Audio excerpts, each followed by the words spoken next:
Amém? Mesmo sem ver os irmãos, como eu falei, eu fico feliz de estar aqui.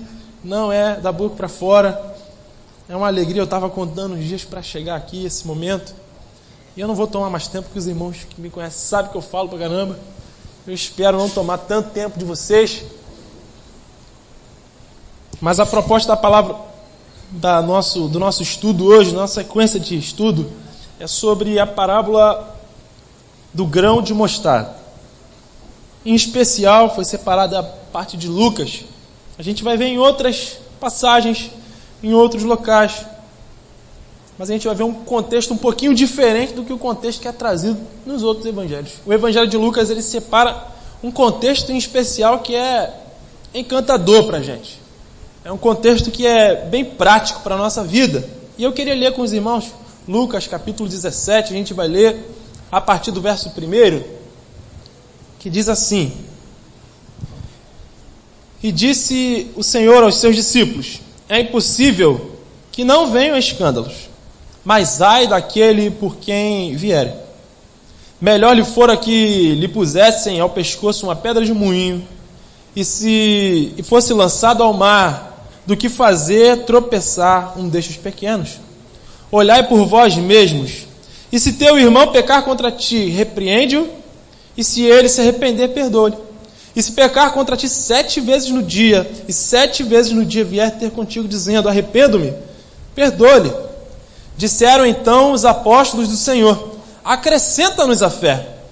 E disse o Senhor: se tivesses fé como o grão de mostarda, dirias a esta moreira: desarraiga-te e lança-te ao mar, e ela vos obedeceria. Amém? Só até aqui, como eu disse, a gente tem esse contexto que fala sobre a questão do grão de mostarda, a parábola, o ensino sobre um grão de mostarda, que é um contexto um pouco diferente que a gente vê em Mateus, em especial Mateus capítulo 13, em especial em Marcos, também no início de Marcos. A gente vai ver lá em Mateus, se não me falha a memória também, eu trouxe algo a respeito disso aqui em uma das ministrações, que o que fala lá em Mateus é a comparação com o reino dos céus. Eu lembro que eu falei isso aqui. Quando Jesus faz a comparação e ele cita a questão do grão de mostarda lá em Mateus, e também quando Marcos escreve isso, as palavras de Jesus, lá a gente está falando de um contexto um pouco diferente. Parecido, mas é um pouco diferente do que a gente vê aqui. Lá ele compara esse grão de mostarda com o reino dos céus. A gente falou isso aqui, que na verdade é a questão do crescimento. É a questão do reino dos céus estar se expandindo. Quando ele fala lá em Mateus, ele fala que o grão de mostarda na verdade é a menor das sementes, que era conhecida na época. E mesmo sendo a menor das sementes, ela cresce e se torna uma árvore muito grande, a ponto de muitas aves se aninharem nela. Ou seja, o reino dos céus ali, a parábola do grão de mostarda, está comparando algo que cresce, algo que tem um crescimento. E a gente trouxe isso aqui da outra vez, que não é só ligado à questão do reino dos céus, num olhar lá, que o meu reino não é deste mundo, mas também a nossa vida. Nós representamos esse reino, nós somos embaixadores de um reino, nós somos esse embaixador e representante desse reino, como embaixador que somos, nós representamos esse crescimento. E necessariamente, como representantes desse reino que cresce, nós crescemos. A nossa fé necessariamente cresce. E aí Jesus fala por diversas vezes, não só uma, não só duas, mas por diversas vezes, ele fala para os seus discípulos: vocês têm pequena fé, homens de pequena fé. A gente citou daquela vez, porque se existem homens de pequena fé, e ele faz menção a ser pequena fé, certamente existe uma fé maior. E aí esse contexto que a gente vê lá em Mateus é relacionado a esse crescimento. A um crescimento, a um grão de mostarda que mesmo sendo pequeno, se torna maior, uma das maiores árvores, em especial na época a maior árvore conhecida, que aninhava muitas aves naquele local. Marcos também cita o mesmo exemplo. Quando a gente olha para o grão de mostarda, quando a gente traz o ensinamento desse grão de mostarda para essa passagem lá em Mateus e em Marcos, nós falaríamos de crescimento em especial. O crescimento, lógico, se dá por diversos fatores. E um dos fatores que a gente disse é, em especial, no reino dos céus, o crescimento da fé é através do conhecimento de Deus. Nós crescemos quando nós conhecemos o Senhor. Oséias vai dizer para a gente que a gente deve conhecer e prosseguir em conhecer. O conhecimento a respeito de Cristo, o conhecimento do nosso Deus, não é um conhecimento pequeno. Nós nos achegamos à fé em Cristo, mas a proposta não é eu conhecer a Cristo agora e eu paro, eu fico estagnado num conhecimento. A proposta é eu continuar crescendo. Tanto que uma certa vez Paulo, que ele poderia ser um homem numa vida secular, ele poderia ser um homem grande, ele poderia ser um Sócrates hoje da filosofia, sem medo de errar. Poderia ser citado nas faculdades como Platão é citado, mas Paulo, mesmo tendo muitas coisas, mesmo tendo tudo, uma certa vez ele cita, e Lucas registra isso em Atos, que Paulo refutou tudo como perda, para que ele chegasse ao pleno conhecimento de Cristo. Ou seja, existe algo que a gente tem que fazer para que a gente conheça mais a Cristo, para que a gente busque mais de Cristo. A proposta não é conhecer e parar. A proposta é que o conhecimento, e eu citei daquela vez, você conhecer alguém, eu conheço o pastor Ricardo de uma forma diferente que o filho dele conhece. Porque existe um nível de intimidade, existe um nível de convivência, existe um nível de conhecimento muito maior do Estael para com o pastor Ricardo que eu para com o pastor Ricardo. Ainda que eu conheça, ainda que eu saiba o nome, ainda que eu saiba que ele tem Jorge no nome, mas eu não sei o nome completo, o Estael sabe. Até porque leva o nome dele, o sobrenome dele. O nível de conhecimento é diferente. Da mesma forma, como a gente citou, lá em Mateus, a parábola do grão de mostarda, a proposta era, existe algo, o reino dos céus é comparado a algo que cresce. E se nós representamos esse reino, nós crescemos. Nós crescemos em número, mas em especial, nós crescemos em qualidade. Nós melhoramos como pessoa. Nós somos transformados. Nós crescemos intelectualmente. Isso é engraçado porque a gente cita essas coisas, eu vejo no passado, eu posso dar até o exemplo do meu avô. O meu avô não tinha um nível de conhecimento intelectual secular que eu tenho. Em especial, eu falo de certificado mesmo. Escola, entrar na escola e se formar no curso. Meu avô não tinha nem a 4ª série. Mas o nível de conhecimento que ele tinha das coisas da vida, o nível de conhecimento que ele tinha das escrituras, e isso facilitava e dava uma mente, quase que uma mente brilhante para ele. Ele sabia negociar e fazer tantas outras coisas que as pessoas olhavam para ele e falavam assim, não é possível, esse camarada aí não tem só a 4ª série não. Porque à medida que nós crescemos ao lado do Senhor, à medida que nós buscamos o Senhor, e é nele que está escondido todo o tesouro de sabedoria e conhecimento, nós progredimos. Progredir que eu falo não é eu melhorar a minha vida financeira. Progredir que eu falo não é agora eu tinha uma casinha pequena, agora eu vou ter uma casa grande. Progredir que eu falo é que a minha vida melhora. A minha vida melhora como?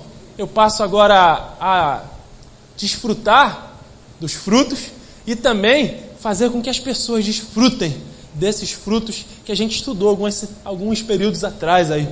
Esses frutos são revelados em minha vida à medida que eu conheço a Cristo, à medida que eu sou conhecido dele, à medida que eu vou me aproximando e vou crescendo. Isso é revelado na minha vida e eu represento de fato esse reino aqui na terra. A proposta dessa parábola lá do grão de mostarda, lá em Mateus, era essa: crescimento. Que você e eu cresçamos na palavra, no conhecimento de Deus. Marcos, a mesma coisa. Mas e agora, Miguel? O que o Lucas está dizendo? Quando Jesus cita isso e Lucas registra, em especial no capítulo 17, ele não está falando em especial só desse crescimento. Óbvio, ele fala de algo que o crescimento revela. Não é um conhecimento desconexo, não é um ensinamento desconexo com aquela parábola que é citada em Mateus. É algo que é conectado. Mas aqui ele mostra para a gente que à medida que nós nos aproximamos de Deus e conhecemos a Ele, crescemos. Isso é revelado em algo na nossa vida. A parábola aqui do grão de mostarda está mostrando para a gente, não agora um grão que é pequeno que torna uma grande árvore, mas está mostrando para a gente algo que está dentro de nós, que nos torna maduro. Algo que está dentro de nós, que nos dá força, que nos dá vigor, que nos dá coragem, se é que é assim que eu posso dizer, para fazer algo que uma pessoa madura consegue fazer. Se a gente pudesse falar com relação a uma palavra, com relação a essa parábola aqui, falaria sobre maturidade. A gente tem um monte de curso em vários lugares sobre maturidade cristã. Aí tem o curso de maturidade cristã fase 1, curso de maturidade cristã fase 2. e vai daí por diante. Hoje a gente precisa fazer vários cursos de várias coisas. Não estou dizendo que não seja ruim, isso é muito bom, isso edifica a igreja. Mas hoje a gente não se apega mais nos ensinamentos bíblicos, nós não meditamos nas escrituras e aplicamos ela à nossa vida a ponto de que algo que é revelado, essa maturidade que deve ser revelada na minha vida, agora eu preciso de um diploma para dizer que eu entendo o que é a maturidade, o que é o perdão. Quando Lucas fala sobre o grão de mostarda, ele está falando sobre a fé aqui em especial, mas ele também fala sobre o perdão. Não tem como alguém perdoar alguém que não seja uma pessoa madura. Sabe, o perdão, a fé, estão ligados diretamente a um cristão maduro. Perceba que quando Lucas registra essa fala de Jesus, ele nem fala sobre o grão de mostarda desenvolver. Ele fala que simplesmente um pequeno grão, um pequeno conhecimento lá, um pequeno deixar-se envolver por aquele Espírito de Deus, deixar-se envolver pelos princípios de Deus e aplicá-los em sua vida, um pequeno detalhe vai revelar algo extraordinário na nossa vida e vai nos mostrar maduro diante das adversidades. Olhando para todo esse contexto, a gente destaca o primeiro ponto aqui. O primeiro ponto é sobre o escândalo. Sabe, aqui quando Lucas registra a questão do escândalo que Jesus ensina, com relação, é impossível que não venha escândalo. O contexto que é trazido de escândalo aqui para a gente, por mais que a gente só pense em um lado, a gente tem dois contextos. E o que traz aqui é literalmente o que a gente imagina. Mas o contexto da palavra escândalo que era trazido lá no passado, era algo que era quase como uma armadilha, sem uma intenção. Tinha dois sentidos. Um sentido, primeiro, era essa armadilha. A palavra que era usada aqui era quase que comparada a uma armadilha que era feita para que a gente pegasse um peixe. Um pescador fazia uma armadilha e ele ia lá, lançava aquela armadilha e o peixe sem intenção, sem a maldade, caía na armadilha e era tragado por aquela armadilha. Essa era o primeiro contexto da palavra que trazia para aquele período. O contexto da palavra escândalo era trazido também nesse contexto. O cair na armadilha. E a gente percebe que isso fica notório aqui, nesse contexto. Mas o outro contexto da palavra, que é o segundo, é a maldade em especial. É a intenção de querer fazer algo errado. E não só a intenção de querer fazer algo errado, mas também a intenção de conduzir outras pessoas para o mesmo erro. Perceba, quando a gente já lê o outro verso, o verso 2, Jesus vai citando e Lucas escreve aqui: melhor lhe fora que lhe pusessem ao pescoço que uma pedra de moinho e fizesse o que fosse lançado ao mar. Para quê? Para que essa pessoa não fizesse tropeçar nenhum dos pequenos.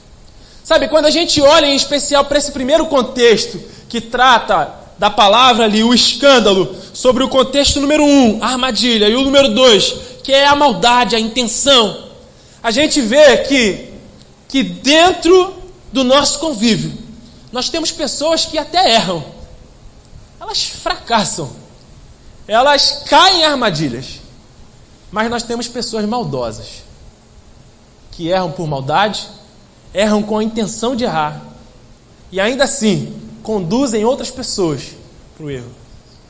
Sabe, eu lembro que os irmãos, quando eu estava vindo aqui, os irmãos estavam estudando na escola bíblica dominical a carta aos Hebreus. E foi um período gigante que os irmãos estudaram a carta aos Hebreus. Os irmãos acabaram de estudar a carta aos Hebreus aqui por longos meses, detalhe por detalhe, vírgula por vírgula. A gente estudou também lá, mas não foi tão detalhado como os irmãos estudaram aqui por muito tempo. Mas estudando a carta aos Hebreus lá há pouco tempo, em especial no capítulo 9, quando nós vemos o escritor aos Hebreus citando a questão do novo tabernáculo, de uma nova adoração com relação à antiga adoração, o antigo tabernáculo com o novo tabernáculo, a questão de Cristo sendo essa representação do local de adoração a Deus. Quando a gente vê no final que o antigo tabernáculo ele tinha um local destinado para o sacrifício, para perdão de pecados, e ele cita uma palavra que ressaltou muito aos meus olhos. Em Hebreus capítulo 9 ele fala sobre os pecados sem intenção. E aí quando a gente traz para o contexto de hoje, quando a gente fala sobre Cristo, a gente olha e o próprio Cristo denuncia. Não a questão de um pecado, não a questão de um tropeçar, de cair numa armadilha, mas a questão de ser tendencioso para o mal. Sabe, aquele que é nascido de Deus não peca. Aí João cita isso na primeira carta de João. Mas como que João cita isso? No capítulo 4, mas logo no início ele vai citar que quem diz que não peca já está pecando. É exatamente esse contexto que a gente vê aqui. Nós como filhos do nosso Senhor, nós como servos do nosso Senhor, como co-herdeiros das promessas do nosso Senhor também, nós somos filhos adotivos por meio de Cristo. Nós que desfrutamos dos benefícios do reino dos céus, mas também desfrutamos de princípios, nós temos deveres, e com relação a isso, nós que somos nascidos, não da intenção do homem, como João escreve no Evangelho, mas da intenção do Espírito de Deus, nós que somos nascidos de Deus, nós não cometemos pecados. Que pecados? Intencionais, maliciosos, que conduzem pessoas para a perdição. E nos conduzem também para a perdição. Sabe, errar é algo que nós não devemos fazer em hora nenhuma. Mas João nos diz que se a gente errar, nós temos um advogado. Mas não um erro tendencioso, não um erro maquinado, não um erro com maldade. Mas como Paulo diz, o bem que eu quero fazer, eu não estou conseguindo. Mas o mal que eu tanto fujo, que eu corro dele, de vez em quando eu tropeço, ele está sempre dentro de mim. Sabe, quando eu olho para esse contexto, eu vejo que o Senhor ele não passa a mão na cabeça de pessoas maliciosas. Sabe, a gente tem uma ideia de um Jesus bom moço, de capa, herói, que sabe voar, que tipo um super-homem, que não tem maldade nenhuma com as pessoas, e ele sempre vai lá e passa a mão na cabeça das pessoas. Sabe, Jesus, ele é um Deus amoroso. Eles, o Espírito Santo, o Pai, que são um, ele é um Deus amoroso, ele é um Deus bondoso, e nós vimos todas essas características do nosso Senhor, porque nós desfrutamos do que é dele, nós revelamos os frutos que são dele, do Espírito dele, não nosso. Nós vimos isso aqui por longos dias, mas nós vemos nesse contexto da parábola que o nosso Senhor, ele também não deixa se escarnecer. Sabe, as pessoas que são maliciosas, as pessoas que buscam o mal das outras pessoas, ele também traz um contexto de justiça para esse contexto. Sabe, ai desses, por de quem vêm os escândalos. Que tipo de escândalos? Maliciosos, maldosos, que conduzem pessoas à perdição. Sabe, se você não tem o que falar, se as palavras que você vai falar não vai edificar, se as palavras e perceber, edificar não é só ficar passando a mão na cabeça de ninguém. Edificar também é corrigir, porque o bom pai não é aquele que só passa a mão na cabeça. O bom pai é aquele que corrige. Sabe, quando nós olhamos para essa realidade do contexto que é ministrado na parábola aqui, nós vemos que o Senhor nos corrige, e a correção é essencial, porque a correção é só ministrada de um pai amoroso para um filho que recebe um amor, de um filho que tem um amor por pai, e mesmo assim recebe esse amor através de correção. Quando nós olhamos para isso, nós vemos o primeiro contexto. Sabe, nós erramos, nós somos falhos, mas que os nossos erros não sejam maliciosos, que os nossos erros não sejam tendenciosos para o mal, que as nossas falhas não conduzam outras pessoas por maldade ao erro. Ainda que falhamos, nós somos nascidos de Deus, e como filhos de Deus, nós temos uma vida santa, uma vida sem erro. Olha só que coisa, parece ser contradição, mas em Cristo nós fomos justificados, nós fomos renovados, ou melhor, nós fomos transformados de um corpo mau, de uma mente maldosa, para uma mente bondosa, uma mente de Cristo, como é a proposta que Paulo deixa para os irmãos em Filipenses, que nós venhamos a ter a mente de Cristo e não cair em escândalos. Mas se um irmão fracassar conosco, se um irmão errar conosco, Perdão, o segundo ponto. A parábola nos ensina sobre perdão também. A palavra nos mostra que nós devemos perdoar. E perdoar é uma dádiva. Perdoar é divino. Sabe, uma certa vez, Jesus foi questionado sobre a sua natureza divina. Jesus estava dentro de um espaço, vamos supor que fosse esse espaço aqui. Jesus estava aqui dentro e tinha muita gente.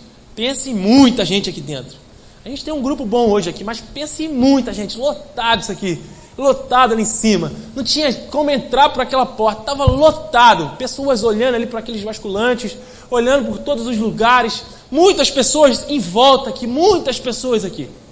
E aí do nada, eles tiram essa caixa daqui abaixo, tiram, e aí começa a descer um homem que precisa de uma cura, precisa de uma restauração física, precisa de uma cura. E começa a descer aquele homem diante de Jesus e diante de todas as pessoas. E ali diante de todas as pessoas, Jesus vira para aquele homem que tem problema, paralítico, e fala: homem, perdoados são os seus pecados. E as pessoas ficam assustadas. Por quê? Como é que ele pode perdoar pecados? Se o único que perdoa pecados é quem? Deus. Sabe, perdoar pecados é um atributo divino. Perdoar pecados é um atributo de Deus. Sabe, como filhos de Deus, como representante de Deus, como representa esse reino aqui na terra? Perdoando. Sabe, é difícil perdoar? É. Se fosse fácil, não é, seria um atributo divino. Seria um atributo humano. Se fosse fácil, qualquer pessoa poderia fazer. As pessoas não ficam assustadas quando Jesus disse: perdoados são os seus pecados. Sabe, perdoar é uma dádiva. Nós sabemos disso. Mas como filhos de Deus, como representantes desse reino, nós devemos perdoar, ainda que esses pecados nos ofendam. Sabe, a pessoa que mais ofende alguém aqui é você, sou eu, que ofendemos a Deus constantemente, todos os dias. Sabe, uma certa vez Jesus, em outra parábola, ministrando esse ensinamento, falando a respeito do perdão, Jesus fala que um homem, um senhor, tinha um servo que devia para ele mais uma dívida impagável. Uma vez eu calculei lá o preço e deu aproximadamente uns 220 milhões de anos, mais ou menos isso aí. Se não me engano, foi isso. Convertendo a moeda para dia de trabalho para cá, e traz para lá, vem para cá e puxa. Aí converti para hoje. Mas todas as gerações que passaram aqui nessa terra iam trabalhar e não iam conseguir pagar a dívida daquele homem ao seu senhor. E aí esse homem que tinha uma dívida impagável e foi perdoado, chega diante do seu servo agora, do seu conservo, e tem uma dívida de meses. Aí eu contei lá de novo, foram meses de dívida. Ou seja, ele ia trabalhar uns 2 meses, todos os dias. Quem aqui quer pagar a dívida aí que tem, trabalha por um mês. Às vezes a gente está apertado, tem que pagar a casa, comprar as coisas. Eu estou tentando comprar uma casa e fico, vai pagar até morrer. Por quê? Não tem condições de comprar à vista, não sou rico, pago a preço de vista. É a minha vista mesmo, ruim, longe. Então assim, vamos ter dívida até acabar. Vou ter neto e não vou acabar de pagar a casa. Mas é assim que a gente consegue, assim que a gente conquista. A gente não é rico, a gente vai pagando aos pouquinhos. Então quem me dera se chegasse uma pessoa e falasse assim, você vai trabalhar 2 meses e a sua dívida, a sua casa, que você vai ter pro resto da sua vida, nos seus 30 anos seguintes, está perdoado. Só coisa boa, 2 meses. Mas aí esse homem, com um coração duro, mau, um coração malicioso, fala assim, não, prende esse homem até que ele me pague.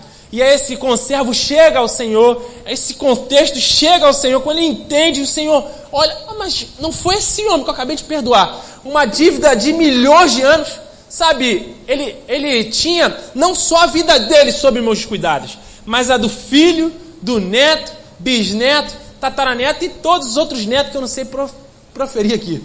Todo mundo, de todas as gerações, eles iam trabalhar para mim, para sempre. Eu perdoei, mas ele não é capaz de perdoar uma dívida pequena. E aí quando a gente olha para esse contexto, quando a gente olha para essa parábola que é ensinada aqui em Lucas 17, quando fala sobre um grão de mostarda, quando ele fala sobre algo pequeno, se a gente tivesse isso pequeno, a gente poderia revelar, perceba, rapaz, olha que coisa difícil de você imaginar.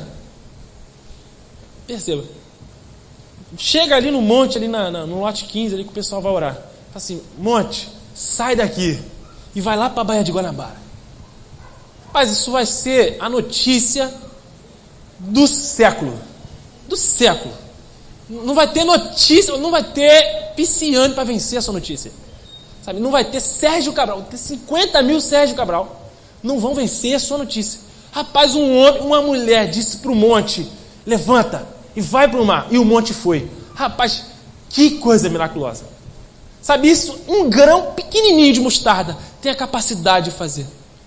Perceba o tamanho da dificuldade que é. Quando eu disse o perdoar é divino, porque é algo que é difícil falando humanamente. Sabe, as pessoas imaginam que perdoam, mas não perdoam. Sabe por quê? Eu já ouvi muitas pessoas falar assim, eu perdoo, mas nunca mais chega perto de mim. Aí fala assim, perdoar eu perdoo, mas esquecer nunca. Eu até compreendo um pouquinho se esquecer. Porque quando a Bíblia compara e a gente é ensinado sobre oração, Pai, perdoa as nossas ofensas, como o Senhor nos perdoa, Deus não tem amnésia. Deus não esquece de nada. Então assim, por mais que tenha lá, vou lançar no mar do esquecimento, isso é algo que é uma simbologia para mostrar para a gente que Deus não vai ficar trazendo isso à tona para a gente, não vai ficar jogando na nossa cara, como alguém joga na nossa cara, olha só, fiz isso por você, tá fazendo de novo. Deus não vai fazer isso toda hora, rapaz, tu errou, agora toma aqui, joga aqui. Se ele fizesse isso, a gente estava ferrado. Tá ferrado, não tinha condição. Esse é o português claro. Não tinha condição. Deus não é que ele tem amnésia e esqueceu. Ele lembra, ele sabe. Ele conhece, ele sabe quem nós fomos. Foi ele que nos transformou. Foi ele que nos mudou, ele sabe quem nós somos. Ele sabe quem nós somos agora também nele. Sabe, Deus não esqueceu dos nossos erros. Mas mesmo assim ele ainda confia em nós. Ele ainda nos traz para perto. Ele ainda coloca algo em nossas mãos. Ele ainda confia um ministério sobre os nossos cuidados. Ele confia uma missão sobre as nossas mãos. Ele ainda nos ama, nos traz para perto, convive conosco. Aí as pessoas falam, eu perdoo. Mas conviver não dá. Perdoo. Mas de forma alguma eu trago ele de novo aqui para conviver comigo. Sabe, perdoar é difícil. Mas quando nós estamos em Deus, e quando nós buscamos em Deus, isso se torna real. E quando isso é revelado em nossas vidas, nós amadurecemos. Nós revelamos uma vida madura em Cristo. Sabe, como eu disse, talvez essa questão aí seja a questão, uma das questões mais difíceis na nossa vida. Em especial na vida humana, não falo só na vida de um cristão. Agora, quando a gente traz para a vida do cristão, seja uma das coisas também difíceis, mais difíceis, porque isso necessariamente deve ser revelado em nossas vidas. Nós devemos perdoar as pessoas. Mas o perdoar não está ligado a simplesmente não ver os erros. Perdoar também está ligado a repreender. Sabe, quando eu repreendo, quando eu ensino o erro, quando eu mostro, eu dou a chance do arrependimento. E quando a pessoa se arrepende necessariamente como um filho de Deus, como alguém que é revelado essa questão da parábola, como eu tenho um grão de mostarda, eu revelo isso através do perdão. E confio. E acredito. E lanço mais uma vez a confiança sobre os ombros daquela pessoa. Chego para perto e trago para o convívio. Sabe, as pessoas que nos ofendem, elas esperam o quê? O desprezo. Mas quando nós perdoamos e trazemos de volta, elas realmente veem a vida de Cristo sendo manifestada diante delas. Porque quem pode perdoar pecados, senão Deus? Quem pode perdoar um erro, senão Deus? Usando aí a palavra, a frase daquele homem lá diante do Senhor, quando ele disse, perdoados são os seus pecados. Quando as pessoas veem em nós um verdadeiro perdão e um verdadeiro arrependimento, elas necessariamente veem Deus sendo revelado, assim como Deus falou lá, Jesus falou, sabe, para vocês verem que eu tenho poder para perdoar pecados, levanta e anda. Quando as pessoas veem isso em nós, veem isso revelado através de nossas vidas, elas desfrutam do poder de Deus sendo manifestado através de você, de mim, das pessoas que estão à nossa volta. Sabe, existem os escândalos maliciosos, as armadilhas que as pessoas caem, mas isso não pode mudar quem nós somos em Deus. Nós devemos repreender, mostrar o erro. Nós devemos indicar, apontar a luz das Escrituras aonde as pessoas estão errando, não para acusá-las, mas para trazê-las ao arrependimento, para que o Espírito Santo convença as pessoas do pecado. Porque essa missão de convencimento não é nossa, mas nós corrigimos. Sabe, Jesus nos disse aqui, se ele errar, traz ele para perto de ti e repreende, ensina ele, para que ele se arrependa e você faça o quê? Esqueça dele. Não, você o perdoe. Tem escândalo? Tem. Mas quando nós falamos de cristãos, existe perdão. Terceiro ponto. E aí os discípulos olhando para isso, mas como é que a gente vai fazer isso? Então, Senhor, acrescenta a nossa fé. Sabe, esse contexto que é dado então, não é uma ideia de contrariedade. Vou dar um exemplo. Eu jogo futebol desde pequeno, mas eu não sei fazer gol. O que está dizendo? Que mesmo que eu tenha jogado desde pequeno, eu sou ruim. Ou seja, o mais ali é uma ideia de quê? Contrária. Como é que pode uma pessoa jogar futebol desde garoto e vai chegar na idade que o cara tem lá, quase aposentando na idade de futebol e não sabe jogar? Isso é um absurdo, é uma ideia contrária. Agora a gente tem uma ideia que soma. Sabe, eu jogo bola desde pequeno e por conta disso, eu faço o quê? Eu faço gol pra caramba. Então eu jogo bola e bato pênalti bem. Eu jogo bola desde a infância. A lógica é o quê? Se ele joga bola desde a infância, ele soma a ideia de quê? De que ele vai necessariamente fazer gol. Agora a ideia que ele está dando aqui não é só uma ideia de adição de coisas. É uma ideia de uma conclusão. Ou seja, sabe, quando a gente fala de arrependimento, os discípulos falam, Senhor, então, concluindo na cabeça deles, trazendo uma ideia de conclusão, por uma causa, por esta causa, Senhor, já que é para perdoar, por esta causa, nos acrescenta fé. Sabe, eu gosto muito da passagem em Efésios, quando Paulo está escrevendo, ele fala da família dos santos. Nós somos parte da família de Deus, da família dos santos. Nós somos parte de uma mesma família. Mas um pouquinho antes, ele vai dizer para a gente que toda inimizade foi posta, foi derrubada na cruz de Cristo. Sabe, aquele que crê em Cristo, aquele que conhece a Cristo, e como eu disse no início, sobre o conhecimento, aquele que busca o conhecimento em Cristo, essa fé em Cristo é acrescida na vida dele. Sabe, o conhecimento, a fé, está diretamente ligado ao conhecimento. Sabe, não são coisas longes. Sabe, ter fé em algo, necessariamente não é só acreditar, não, eu estou acreditando muito naquilo. Não é isso. Sabe, eu não vou estudar nada, porque aí minha fé vai ser maior. Porque mesmo sem saber, eu vou confiar, né? Eu vou acreditar. É óbvio que o contexto de fé é a respeito de confiança. A palavra fé fala sobre confiança. Fala sobre o que? Eu colocar a minha vida sobre a autoridade de alguém. Eu tenho a minha vida, eu tenho o meu conceito, mas isso vai ser colocado sob a autoridade de alguém. Quando eu falo que eu creio em Cristo, não é só de eu acreditar, de imaginário, mas sim de eu confiar nele, eu colocar a minha vida sob a autoridade dele. E o que a Bíblia nos ensina sobre a fé é que a fé vem por meio de algo. A fé vem pelo ouvir. Mas e o surdo, Miguel? Surdo não escuta, né? Surdo não ouve. Mas o ouvir aí não tem nada a ver com o ouvir literalmente, como vocês estão me ouvindo agora aí. O ouvir está dizendo sobre um entendimento. Vou dar um exemplo. Uma certa vez um homem, um eunuco, estava transitando num certo lugar, um deserto em especial.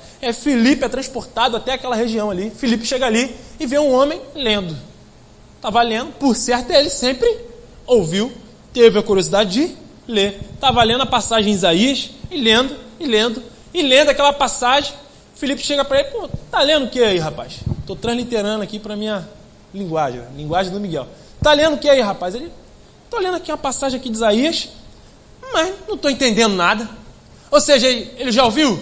Lendo, ele ouvia a voz dele, lendo, ele ouvia no pensamento, ouvia, mas entendia? Não, porque não tem ninguém que me explique. Sabe, a fé vem pelo ouvir, não um ouvir, uma audição, frequência de ondas que chega no seu ouvido, não é isso, é uma compreensão. A fé vem pela compreensão de quê? A fé vem pelo ouvir, e o ouvir? A palavra de Deus, e o ouvir? A voz de Deus. Quando eu compreendo a voz de Deus, as Escrituras, quando eu mergulho nessas escrituras, à medida que eu vou compreendendo e vou buscando e vou conhecendo, o que vai acontecendo? A minha fé vai aumentando. Eu vou aumentando a minha fé. Por isso que Jesus fala, homem de pequena fé. Você não me conhece, não?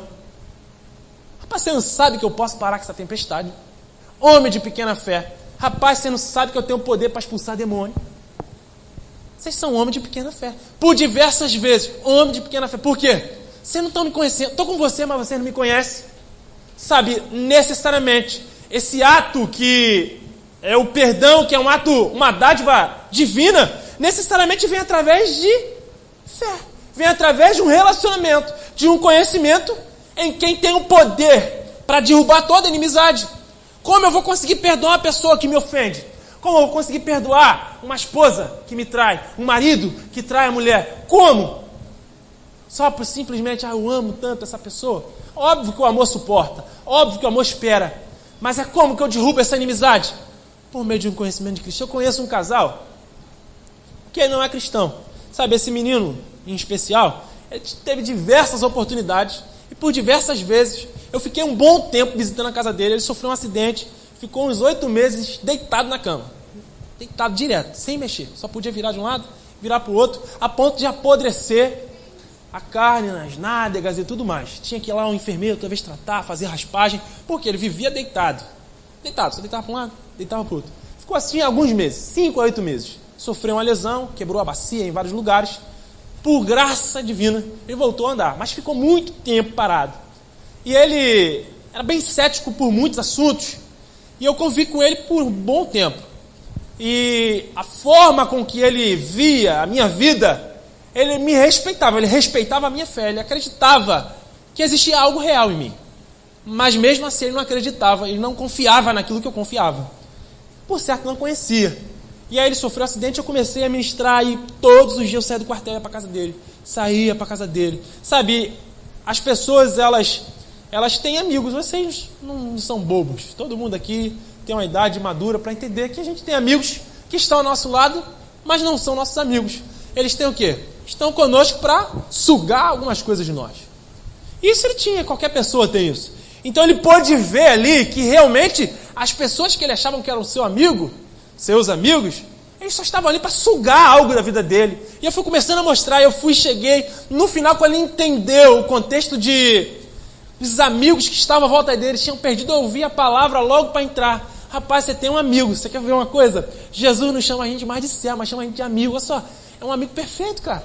Ele nunca vai te deixar. E comecei a ensinar sobre Jesus, a ponto dele começar a acreditar, a ponto dele começar a se chegar, a ponto dele querer saber. Mas aí quando ele voltou a andar, voltou a querer viver a prática dele, voltou a querer viver as coisas dele. E aquilo que ele estava desfrutando, estava começando a se chegar em Deus, passou agora a não buscar mais esse conhecimento, a ponto de deixar tudo de lado. E deixou tudo de lado, deixou de ouvir, deixou de entender, deixou de acreditar. Ou seja, deixou de confiar. Sabe, por que hoje a gente tem uma igreja, não falo aqui, mas uma igreja no Brasil, que tem muito altos e baixos? Que hora quer e hora não quer. Que hora está firme e outrora está no mundo. Por quê? Isso está ligado à fé. E a fé está ligada a quem? Ao conhecimento de Deus, ao conhecimento de Cristo. Sabe, as pessoas não estão dispostas a conhecer a Cristo. Conhecer a Cristo não é uma coisa fácil também, não. Conhecer a Cristo é difícil. A proposta que ele deixou é: você quer vir após mim? Você quer me conhecer? Quer me seguir? Sabe, toma a sua cruz. Sabe, nega a sua vontade. Vem, dia após dia fazendo isso. Sabe, conhecer a Cristo é uma negação dia após dia. É negar o Miguel diariamente. É negar o Diego que não está aqui, eu lembro o nome dele, diariamente. É irmão do Diego, Tuca, primo. Parece um pouquinho com o Diego ele. Lembra? Não sei se é porque eu estou sem... Minha miopia não está deixando ver direito. Ele lembra do Diego. Lembrei do Diego, vou falar do Diego aqui. Manda uma mensagem para ele depois lá. Fala assim: o Miguel sentiu saudade de você, hein, cara. Não sei nem se ele está vindo com frequência, mas manda para ele assim mesmo. Então não é simplesmente dentro desse contexto. Sabe, conhecer, eu preciso me aprofundar diariamente. E à medida que eu vou me aproximando, essa fé vai aumentando. Aí o discípulo pergunta: sabe, aumenta a nossa fé. Como? Conhece o Senhor. Conheço o Senhor. Como que eu vou conseguir perdoar? conhecendo o Senhor. Sabe, quem conhece o perdão de Deus, entende o tamanho desse perdão, é incapaz de não perdoar. É incapaz. Sabe, a gente não tinha solução, sabe? A gente olha para nossos erros, para os erros das outras pessoas, são coisas que são solucionáveis. São solucionáveis, por mais que pareça ser um absurdo. Sabe, uma coisa horrenda. Ainda tem um pedacinho, tem uma solução, ainda que seja pequena. Mas existe um pedaço de solução. Sabe, a gente não tinha jeito. Você e eu não tínhamos jeito. A solução que a gente tinha era a condenação. Mas como Deus nos ama de tal forma, Ele mesmo nos amando e sendo justo, Ele vem e traz o seu Filho, encarna o seu Filho, para que na figura do seu Filho, Ele colocasse todo esse peso de condenação sobre os ombros do Filho. Ele colocasse toda a condenação que eu e você merecíamos, toda a culpa, toda a falha, e Ele vem e nos perdoa na figura do Filho, porque através do Filho nós somos perdoados. Como que a gente é perdoado de algo impossível? Nós não podemos, e conhecendo esse perdão, nós não temos a capacidade de perdoar. Sabe, é difícil, como eu disse no início? É. Mas está difícil. Quando as coisas apertam, o que a gente faz? Chora. Quando as coisas estão fáceis, também ora. Porque a gente só não ora quando está apertado, a gente ora sempre. Porque é orar sem cessar, não é orar só no aperto. Se fosse assim era bom demais, né? Que a gente tem muito mais vida mais tranquila. A gente é pobre, a gente passa por qualquer dificuldade, né? Se a gente fosse rico, a gente passasse por um aperto, a gente ia sofrer. Mas a gente é pobre, qualquer dificuldade pra gente é tranquilidade. Só quando o negócio é muito ruim, que é um aperto pra gente. Então não é só no aperto, a gente busca o Senhor constantemente. Está difícil. Na cruz foi quebrada toda inimizade. Eu olho para a cruz de Cristo e clamo ao Senhor pela vida de Estael. Sabe, Estael me machucou, me feriu. Mas Senhor, eu vou perdoar o Estael no teu nome. É no teu nome que eu vou conseguir. É no teu nome que eu vou chegar até o Estael, eu vou pedir perdão a ele. Sabe, uma outra coisa que a gente tem dentro do nosso contexto, em especial aqui no Brasil, sabe, se o irmão me ofendeu, qual é o ensinamento bíblico? Ele que fez algo comigo, o que eu vou fazer? Vou esperar, porque quem erra é quem pede perdão, né? Não é isso que a gente acha? E eu já vi muita gente falando isso. Sabe, eu estava orando a Deus e Deus me respondeu quando a irmã veio falar comigo. Rapaz, não fala essa besteira. Fala isso, rapaz. Porque o ensinamento é completamente o contrário. Se você tem algo ali, se teu irmão tem algo contra você, vá até ele. Qual é a proposta? Não vou esperar o meu irmão vir até mim. Não, a proposta é, você tem algo contra? Vai lá, fala com ele. Você fez algo contra, vai lá até ele. Então a proposta é sempre a iniciativa se chegar e buscar esse perdão, reconciliamento. Esse reconciliamento revela algo essencial, essa maturidade que nós temos em Cristo. Sabe, existe o erro, ali o escândalo. Existe o perdão, que é algo divino. Mas é através da fé, através dessa busca por quem Cristo é, através dessa busca por um relacionamento nele, nós crescemos a ponto de quê? Tornarmos pessoas maduras, cristãos maduros. E perceba que Jesus não falou nem sobre aquela sementinha pequenininha crescer. Ele só falou, se a semente continuar pequena.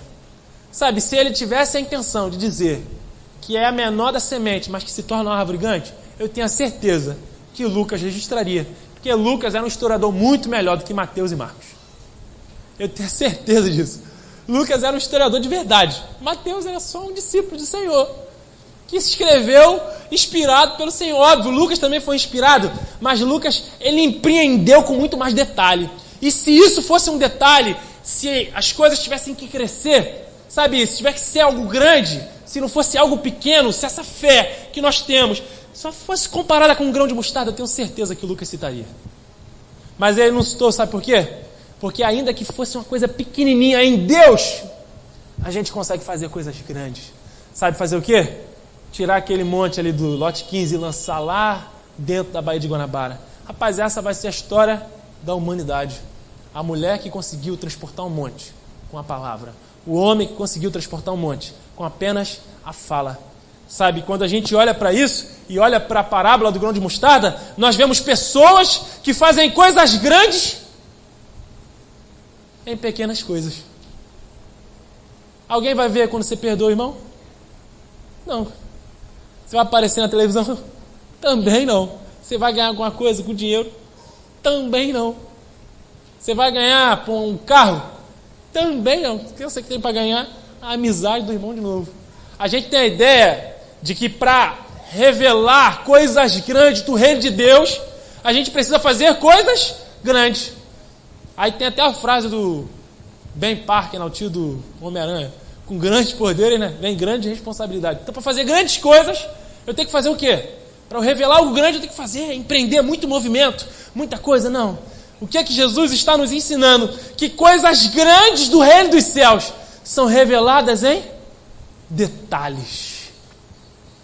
E são esses detalhes que tampam pequenos buracos. Eu queria já encerrar dentro desse contexto aqui. Se a gente tem um buraquinho pequeno naquele muro ali, vou botar para o lado de cá para os irmãos verem. Esse buraquinho pequenininho aqui, a gente vai tapar ele. A intenção não é tapar ali. Não tem intenção de fazer isso. Mas se tivesse a intenção de tapar aquele buraquinho ali, eu ia conseguir tampar aquele buraco. Conseguir botar ali o buraco ali, deixar o celular preso dentro do buraco e sair. Eu ia colocar ali, o que o celular ia fazer? Cair.